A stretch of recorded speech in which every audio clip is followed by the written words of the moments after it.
I have not met any single leader with a professional certification in coaching. I developed myself a super aggressive plan so that not just I was going to become a leader, but I was going to go for the top of these things. I requested professional coaching from a person that I worked with in the past, and he helped me, and I was very committed to these two things. It took me 7 years. Sometimes people are just like not convinced that they need training. Sometimes they think they are overtrained. When I moved to the US, the company asked me to fix one particular problem. That was margins. Our margins were horrible. We were talking about minus 20%. So when I dig deeper into the problem, I realized that the margin was caused by high employee attrition. My research proves that quality of service doesn't change whether you're remote or you're on site. Hello everyone, welcome to BetterTech. So today we have Jose with us. Hello Jose, how are you today? I am excited to be here with you. Thanks very much. Same here. Looking forward to a great conversation. So Jose, before we really dive into the topic, can you briefly touch upon your journey, yourself, your background, and how you reached where you are today? Sure. So I am originally from Spain, and I love technology. When I was 7 years old, I told my mom that I wanted to be a computer engineer. Back then, that career didn't even exist, so my mom laughed. But nevertheless, I managed to get into the career, and I completed my bachelor's degree, master's degree in computer science. And then at some point, I was going to move to the UK and the US, so I moved to the UK, lived there for 11 years, and then I managed just to move to the US, joining both small startups, very successful ones, and very large companies like CISCO or Computer Associates. Mm-hmm. So, I mean, you mentioned that you wanted to be in this tech space forever. What actually triggered that interest? I mean, how did you choose this technology career out of so many fields and so many options out there? So two things. First of all, I'm very introvert. So speaking with a computer is going to give you the answer that you're asking for, right? So there's no judgment. And if the computer is responding wrong, it's because you did something wrong. If the computer is responding right, it's because you did something right. So I love that aspect of computers. The second thing is that it's magic. And when I was a kid, I just loved these magical worlds and all of those things. And you have like a magic box that you could have all the games of the world, all the programs of the world. All you need is your imagination and your ability to convert this magic into something you can touch. So I mean, really, you mentioned that being an introvert basically was the motivation to be there and getting the answers without being judged on the question. That's right. Yeah. So then you started your career. You worked at different places. In that journey, how does that progress? Like you started from junior roles, then moved towards the corporate ladder. Or you worked at different startups and then corporates, or vice versa, how it had been? Yeah, let me tell you a story of how I became a VP, and it's a story of failure. I typically hear different people talking about this fantastic journey just going all the way up, but that was not my case, right? So the first time I became a leader, which is something that I wanted to be all my entire life, I failed miserably. Like I really failed. And I remember coming back home every day just telling my wife, I know I'm doing it wrong, but I don't know how to do it right. And it got to the point that I lost my job. I said, hey, you're back to individual contributor because you're doing it really bad. And that is a really good thing that happened to me because that allowed me to do things differently. First of all, I started asking myself the right questions. When in the past I asked myself, how do I become a leader? Then that was the wrong question. And the right question to ask is, what does great look like in leadership? To my very own definition of it. And when I defined that thing, I was very honest with myself. And I saw my gap, which was massive when it comes to where I am, where it should be. So I tailored a 7 year long plan. And I wanted to be the best at every single aspects that I was having a gap on. For example, everyone is asking for a master's degree in business administration, an MBA. That's a must, right? So I didn't want to do an MBA. I didn't want a PhD. Everyone in leadership says coaching and mentoring is neither. So you don't know how to coach, but I have not met any single leader with a professional certification in coaching and mentoring. So I'm gonna do it. And I started just putting all these things one after the other. And I developed myself a super aggressive plan so that not just I was gonna become a leader, but I was gonna go for the top of each of these things. And the second thing that I did is I asked for help, and I requested professional coaching from a person that I worked with in the past, and he helped me. And I was very committed to these two things. It took me 7 years, but through that journey, at every single milestone that I set for myself in this development plan, I started recovering my job, getting a promotion, getting another promotion, until ultimately I was given this VP position here in the US. So right now you are VP at AppDynamics, right? So what AppDynamics really is, and what's your role? I mean, what are some of the main challenges that you tackled when you started? Okay, so AppDynamics is an application monitoring tool, right? So we monitor applications B2B. This is business to business, right? So imagine some of the largest banks in the world, and they have their online banking application with the customers, and sometimes they don't work the way they should. So we have a product that goes there and finds the problems before they happen and helps customers identify the root cause of these problems. So my team is the professional services team. It's a team that is used to implement this solution and to teach the customer how to use the solution. So you touched upon a very interesting topic about professional services. Now, AppDynamics is like a product, right? Customers will come in, like you mentioned, banks, they might be a customer for this product. And then you are providing professional services on top of that product. So what you really are selling, are you like a product company? Are you like a services company? We're a product company, and this is the interesting thing of professional services that belong to SaaS or software companies. We're just a contributing factor to the revenue, right? Okay. And the majority of professional services leaders don't understand this very simple thing. Our company will not become rich because of professional services. Professional services should understand the new position in the world to boost product revenue. It's your contribution to the product what makes the company grow in revenue. And this is how I've been driving my organizations, not in terms of maximizing the revenue from services, but influencing something called purchase intentionality of customers on the product side by high quality of service. And there's a lot of research behind that. All right. Okay. So, I mean, be it services or be it product, team or resource turnover is sort of a very problematic part for almost everyone. So, did you manage to lower that? If yes, how?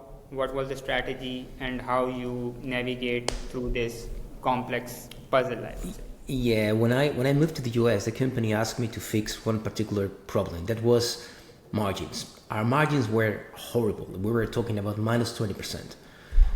When I came here, then I used a specific framework called the 5 Whys, and I use it every time that I have to solve a problem. So when I dig deeper into the problem, I realized that the margin was caused by high employee attrition. And when I dig deeper into this particular aspect, I mean, imagine that you have one fourth of your workforce leaving every year for 4 consecutive years. You have 1/4 of your workforce for 2 months, not producing revenue, just producing cost. That was the problem. And what I realized is that people were overworked, and because they were overworked, they didn't invest into training enough. They were not successful with customers. The service quality was not as high, and then the product revenue was not as boosted as possible. So what I did to fix the problem is setting in place the model that I had when I was working in the UK, which is, and this is very unique. So these services organizations, they don't do that. We work only 4 days a week for customers, only 4. And the 5th, which is a Friday, we do training every single Friday. The whole day is for training and admin. And that helps with so many different things. It helps with motivation of the team. It changes the cadence on where they can spend more time with their families. They spend more time into training, so they're well prepared. They go to customers, the service of quality increases, purchasing intentionality increases, etc., etc. So how does, I mean, this training basically participates in being like a top talent in a particular field? Or I mean, do you think that training is like one aspect of being at the top? What are the other ones? And in addition to what qualities do you think one should have to be a top performer? All right, so probably this is all about how did you align training with individual goals and the company goals. So how can you have an impact? Because what is the definition of being a top performer? That should be someone who can come with a top quality of service that actually influences the customer to purchase more, and not just services but also product, which is the whole point, because the major contributing factor of revenue is product. And there are 5 dimensions actually, and I have just finished a new research that is going to be published as a paper that exactly talks about that. It talks about these new challenges. I discovered that 75% of the work we do remotely for customers in our space, and that changes everything because the factors that influence service quality have changed. And something that I discovered, and you'll read it when I publish it, is that, for example, we used to think that the way we are perceived physically, so if we are professionally dressed, if we have a good environment around us, it's more important when we're on site. But it's not. It is more important when we work remotely. And that's counterintuitive, but it is. And also the ability to respond quick. It is much more important when you work remotely. And it's responsiveness, reliability, empathy. All of these factors is what makes someone a top talent. And there is only one factor that companies typically invest on when it comes to training, which is the technical ability of people to do the job. When you're working on site, my discoveries show that every single aspect of service quality is assessed by customers independently. When you work remotely, they're entangled. So if you have a bad presence, it won't matter how well you do your job. Your customer is going to assess you at a much lower level. So it depends on if you're on site, if you're remotely. And what you have to have in place is a specific training practices that not just are focused on developing the technical skills of individuals, but also the other 4 dimensions. Sure. So, I mean, how are you currently working in a way within your professional services organization that the goals of your professional services org aligns with the overall organization's broader goals or objectives? How you are making that intersection happen? Yeah, I love just to come here with this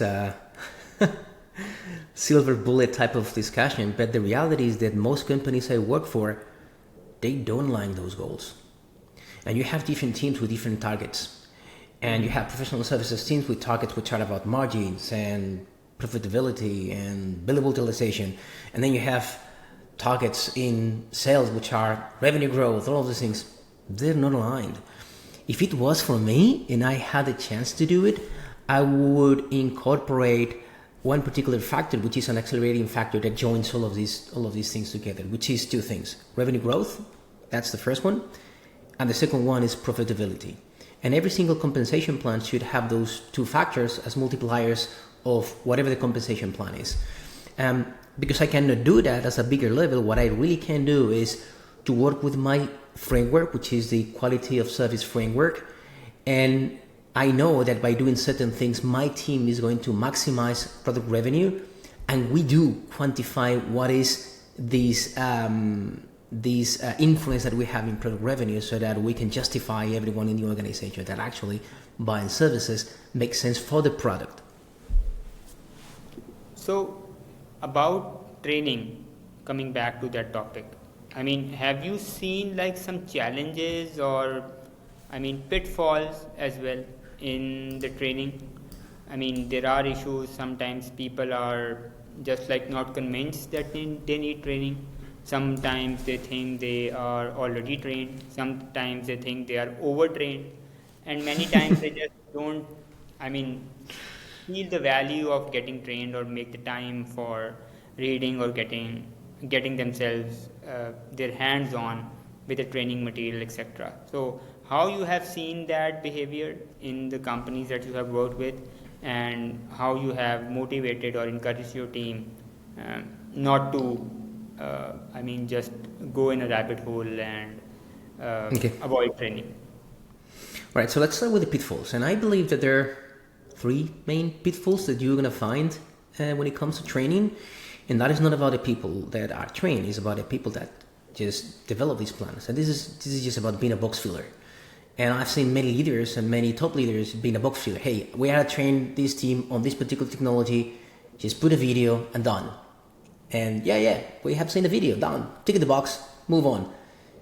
So when you do that, actually, is that really like trying to play football and trying to learn how to play football by watching videos? You have to do it, right? So there's a lot of people that don't invest enough time into practical work. So you should be distributing 20% theory, 80% doing the thing. So that's the first pitfall. The second one is not having a common space for people to train together, because you want to maximize knowledge sharing. And this is why I intentionally set Fridays for training, because we have a specific common grouped set of trainings that we all together do it, so that we transfer our knowledge and we share knowledge with each other. That's the second thing. And the third thing is not having formal personal development plans. And these personal development plans have to have three components. One is obviously the technology that you sell. You need to train on that. The second one, which is something nobody does, is learning the technologies of the customer that interact with your technology. Because if you know those technologies, you're going to know the problem better and you're going to be able to produce better solutions. And the third one is the most important component for motivating employees. It has to have an aspect of something that is very important and relevant to the employee and also has some sense to the company. Mm-hmm. Because by doing that, you're making sure that every single individual feels that they're one step closer to their goals and dreams in life. And there is nothing more powerful than that allowing and facilitating that space for employees. So you said something at the beginning, which is the second part of the question. How do you motivate people? Well, I have been developing myself for all my life. I have 5 master's degrees, a PhD, and I just keep pushing myself to new limits. I have been living in different countries. My wife didn't speak a single word of English when we moved to the UK, and I had to do the whole thing with 2 kids. I didn't make an excuse of that. That was a perfect excuse. So I cannot have anybody telling me, well, I have kids, well, I have that. It's just a question of priorities. And still you'll have people that they won't do. And if they don't want to do it, they don't want to push themselves to the next level, they might not be the right people for your team. So true. Yep. So, within professional services, and also from a technical company standpoint, do you think that the model or the approach that is being followed for service delivery will stay intact for a good time, or do you think that it's going to be modified or changed or upgraded in the coming days? Well, I'm gonna upgrade it, and the ones that don't do, they're gonna be seen as dinosaurs. And the reality is that professional services is changing because of 2 things. First of all, it's all about customer success, and I believe that what I'm going to say is going to be super weird, but I believe that customer success exists because of the lack of the ability of professional services organizations to adapt to the new world. And the new world is about customer success, which means that they should think about what are the metrics and the targets and the bonuses and the initiatives that they have to do to influence product revenue. It's not just services, but product revenue. And if they don't adapt to that, they will not have enough influence in the product revenue, and then those companies will be left behind. And the second thing is that we are experiencing a major shift in the way we work with customers. And this has been accelerated by COVID-19. 3/4 of professional services organizations in SaaS companies work remotely with customers. That was not the case 2 years ago. Yep.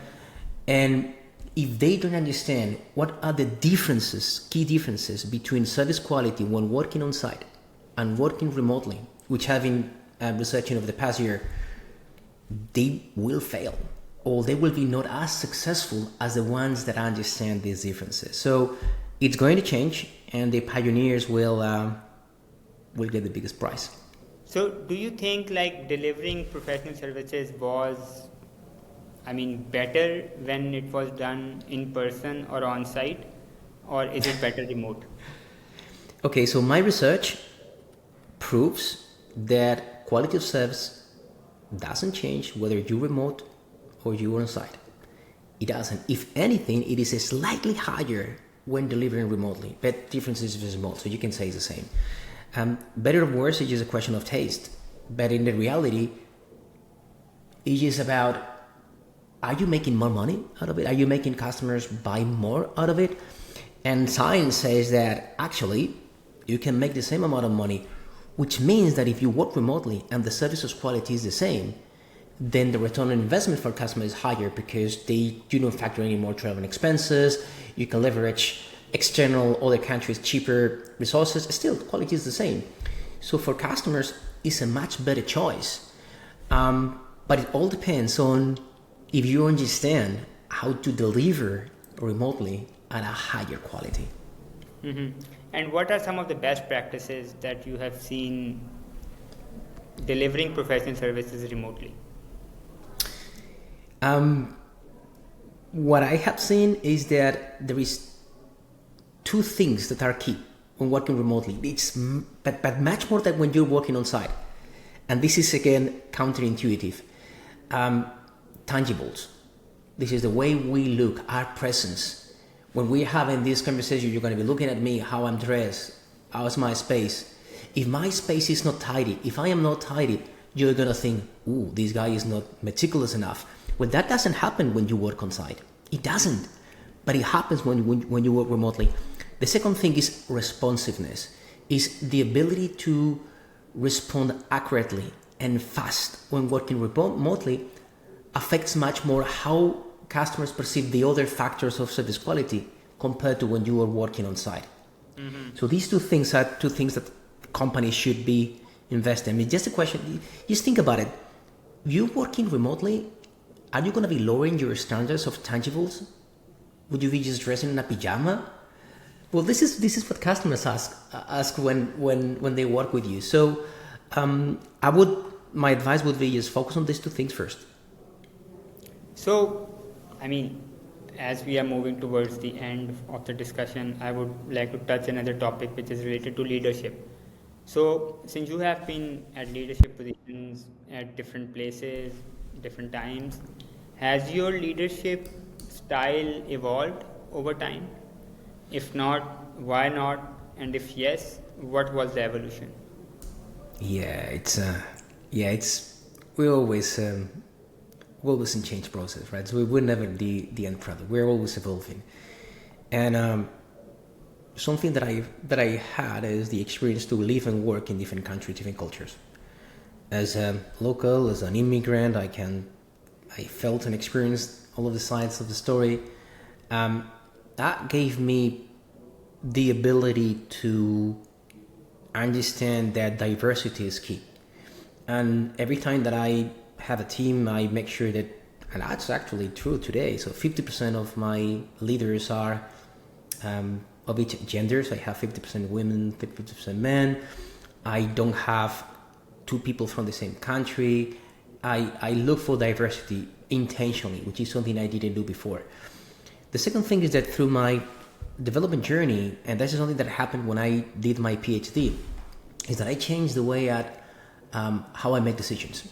And in the past, I used to make decisions based on data, which is what everyone does. And then I realized that actually when people make decisions based on data, the data doesn't necessarily mean that it's good data.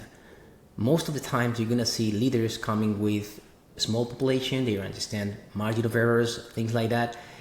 And then the way they analyze that data is not formal enough. So I move away from making decisions based on data, and then I'm now making decisions based on science, and that is the difference.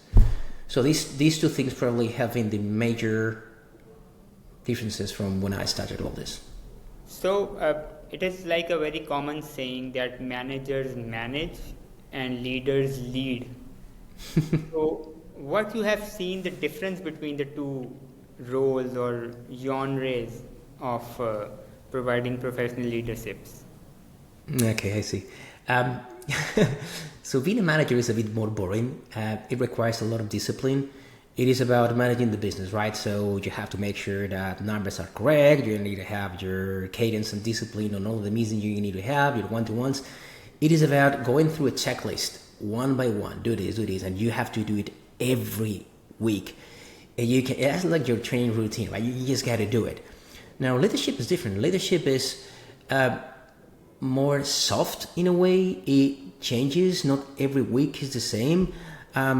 You have to understand how to inspire others. And there's like two different type of leaders. Leaders that lead by enforcing compliance, and leaders that lead by self-example and motivating.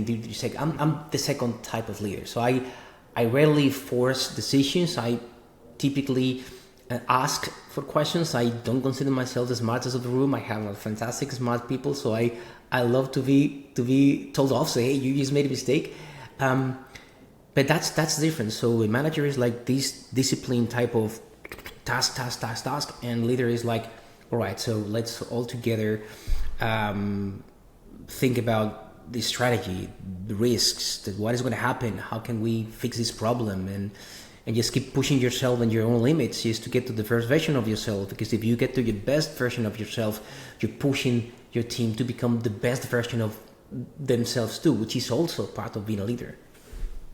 So leaders many times have to make decisions in the gray. So I mean, not everything is black and white on which you can base a decision on, and not every time data is available to back your decisions. So how do you operate? Do you operate on the principle of elimination, or you operate on the principle of your past experience or other people's experiences? How do you navigate such gray decisions? Experience is key, right? Experience and intuition. Experience and intuition is a way of your brain, how it works. When you interiorize so many things, then you have this intuition, this reaction to do something. But every time that I have an intuition, or that I have had something in the past, then I use it as a starting point. That is not going to be my decision. This is just a starting point that I have to validate that thing, because many things around you could have changed. And what I do is I work, as I said before, with science. I develop models. I use my 5 whys, and I work based on probabilities. And sometimes you don't have the exact number, but you have high probable, low probable, mid probable scenarios, and then you need to have like a plan for each of the scenarios, right? So I rarely go one scenario. I typically have 3 scenarios, which is optimistic, expected, and pessimistic, and I have plans for each of them. So when the reality comes, then I'm ready to execute the corresponding plan. So as we are approaching towards the end, I mean, the last comment really could be that what's your advice for people who are looking to make a career at a leadership level in a professional services organization, or for the folks who are already in the leadership roles at a professional services company? So based on my failure, I'd say that you got to start with asking yourself the right question. And the right question always comes with the word great. So what does a great leader look like? What is your own definition of a great leader? And when you get that definition of a great leader, then assess yourself honestly. Identify your gaps. And when you identify your gaps, then have a plan for it. Have a development plan around it. You need coaching, you need to study something else, and never settle for the status quo. This life is very competitive. So if you go to a job description and you see the job description says you gotta have an MBA, don't go for the MBA. Go for the PhD, because you need to win at all points, right? So start with the right question. Be honest about yourself. Create a plan, and never ever be a box filler. So go for the ultimate expression of that particular point. So Jose, it was a very, very insightful conversation. I learned a lot from you.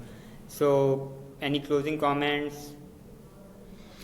My closing comments is that I have enjoyed this very much. I am super appreciative for being able to share my story and my experience and my advice with whoever is on the other side. And anytime you just want anything from me, just reach out. More than happy Sure. to work with you again. Awesome.